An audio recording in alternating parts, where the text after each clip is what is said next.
Retire, don't retire. Wishing you a happy retirement filled with joy, relaxation, and new adventures. May this next chapter bring you all the happiness you deserve. Distribution phase withdrawal rate risk. আন্তর্জাতিক খ্যাতিসম্পন্ন retirement guide Tom হেগনা বলেছেন লনজেভিটি রিস্কের পর সবচেয়ে বিপজ্জনক হল withdrawal rate risk, এটাও লনজেভিটি রিস্কের সাথে জড়িত।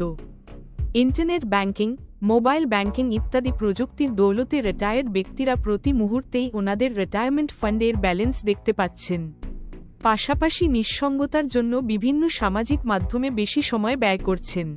বিভিন্ন বিজ্ঞাপনের দরুন প্রায়শই ভিন্ন ভিন্ন সামগ্রী ক্রয়ের প্রবণতা তৈরি হয়। মুদ্রাস্ফীতি এবং রিটায়ারমেন্ট ফান্ডের অর্জিত সুদের কথা বাদ দিয়ে সহজভাবে ভাবলে, যদি ধরি আপনি 1 কোটি টাকা নিয়ে রিটায়ার করেছেন, প্রতি বৎসর 5% করে খরচ করলে আগামী 20 বৎসর চলে যাবে।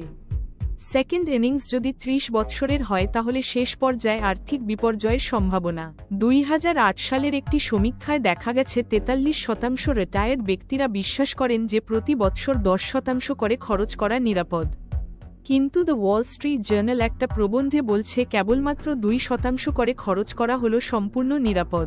লনজেভিটি এবং উইথড্রয়াল রেট এর মধ্যে ভারসাম্য রক্ষার জন্য অ্যানুইটি প্ল্যানস হলো একটি যুগান্তকারী আবিষ্কার।